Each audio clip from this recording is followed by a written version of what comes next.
Ueshiba, founder of Aikido. Unlike classical Japanese martial arts, which stressed victory at all costs on the battlefield, Ueshiba O-sensei conceived of Aikido as a means for achieving the peaceful resolution of conflict and promoting harmonious interaction among members of society. Today, martial art he originated is practiced in his native Tanabe. Morihei spent a period of several months in Tokyo at the age of 17, where he practiced Tenshin Shinyo-ryu Jiu-Jitsu. He soon fell ill with beriberi and was forced to return to his native Tanabe to regain his health.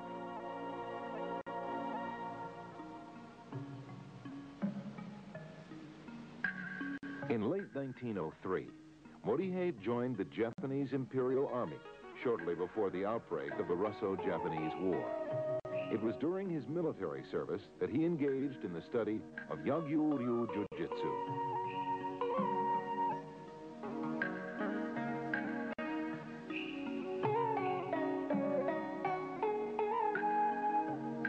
Back home in Tanabe, after distinguishing himself in military service, Morihei spent several restless years, during which time he engaged in a brief period of training in judo about 1910.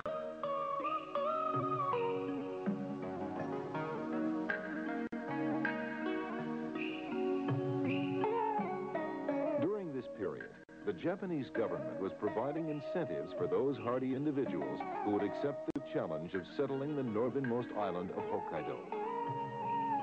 In 1912, seeking a new life of adventure, Morihei led a party of young men from his native Tanabe to a remote area of Hokkaido called Shirataki. There, Ueshiba and the group set about the arduous task of hewing a new life out of the wilderness.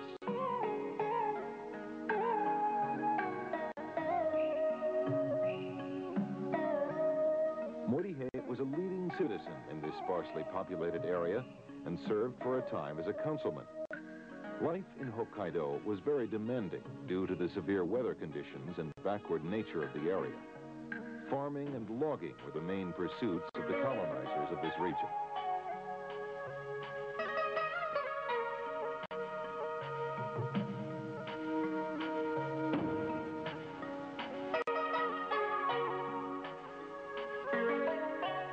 In 1915, Morihei had his fateful first encounter with Sokaku Takeda of Daito-ryu Jiu-Jitsu.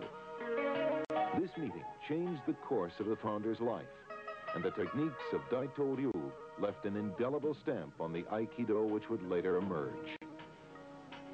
Morihei later invited his teacher Takeda to his home in Shirataki to accelerate his learning of the techniques of Daito-ryu.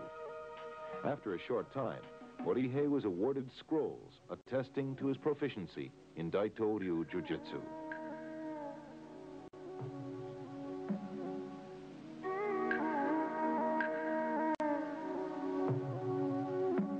Morihei left Hokkaido suddenly after receiving a telegram in late 1919 informing him that his father was gravely ill. He left his home and most of his possessions with Sokaku Takeda and set out for Tanabe.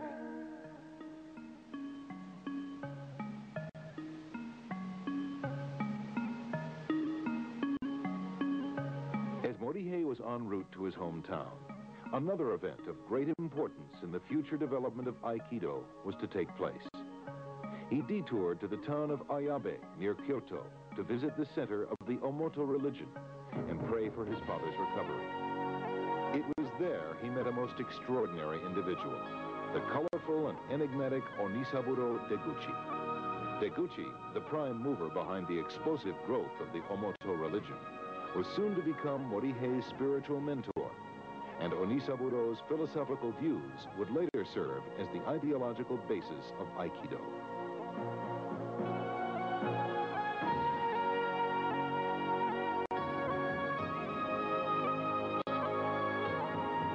Arriving too late to comfort his dying father and overcome with grief, Morihei moved his family to Ayabe in the spring of 1920 to seek solace in the Omoto religion. He became an active member of the religious community and a trusted follower of Onisaburo Deguchi.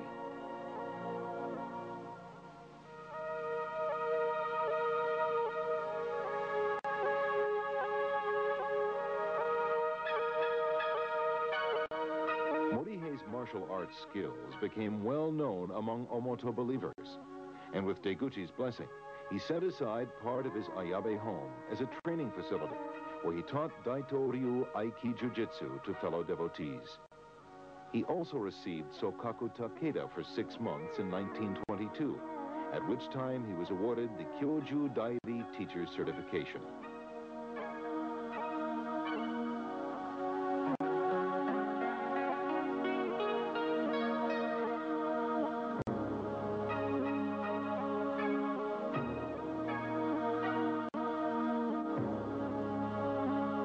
Ueshiba became part of the inner group of Reverend Deguchi and served as his bodyguard.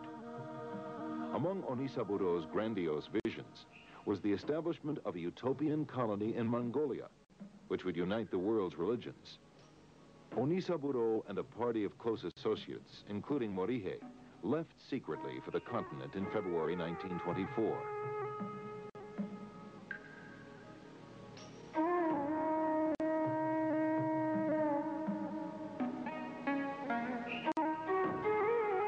Deguchi's group became embroiled in local politics and obtained the backing of a prominent rebel leader.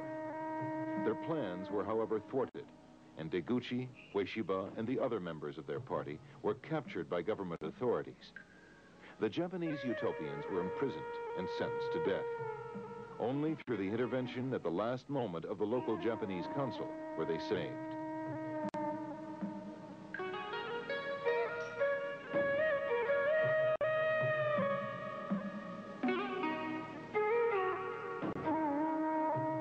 This close brush with death tested Morihei's courage to the limit and caused him to enter into a period of deep self-examination.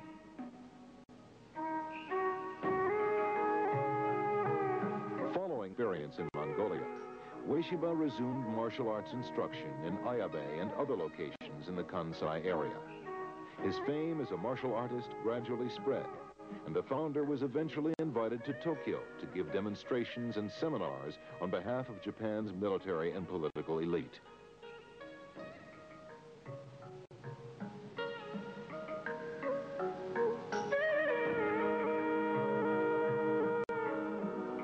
Among his most ardent supporters was Admiral Isamu Takeshita, a retired officer with a distinguished career in the Foreign Service.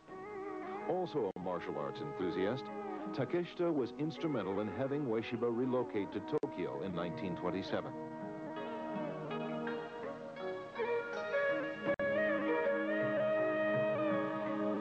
In 1930, Ueshiba had a visit from the famous Jigoro Kano, founder of judo, who was highly impressed with his unusual and graceful techniques.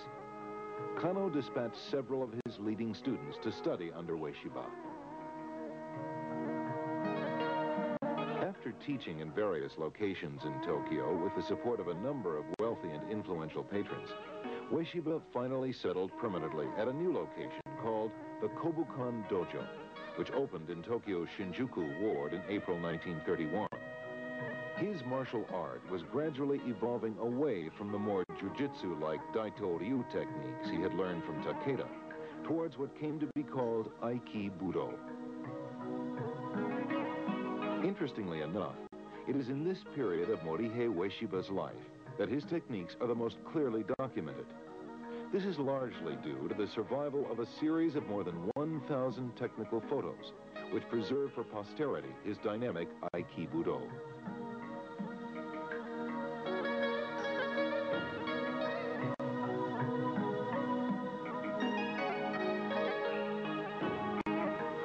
Ueshiba had already begun to transform the techniques of Daito Ryu according to his own vision. These photos provide conclusive evidence of the continuing influence of Sokaku Takeda's teachings on early Aikido.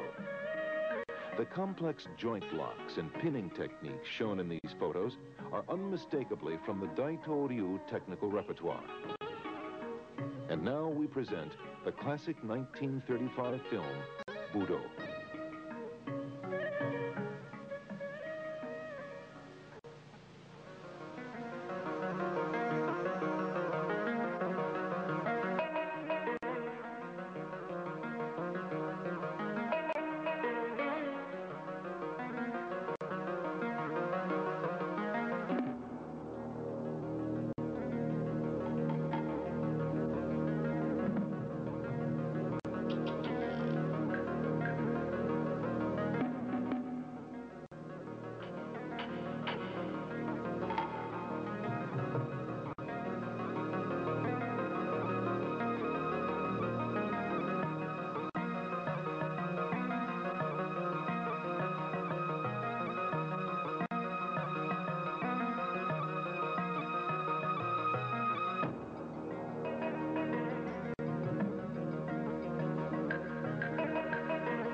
心を入れたる信玄になる我が天国の一大敵になり、それ古術は王国の道におこり、神と人との愛知により、現代上限の誠をもって、誠の心、すなわち大和魂を祭に伝承し、人と共の女とお一とを全うし、よって現有領海に練り合わせ、人として一点の進撃なき真理一条戦日なる、誠の人を秩序をもって目的とし、今や我が国は非常しない、対試練と対修行とを経て、運賃を連末、時勢を超越し、アジャ天帝の才能を講じ、よって天地の報告の誠を尽くすべきものなり。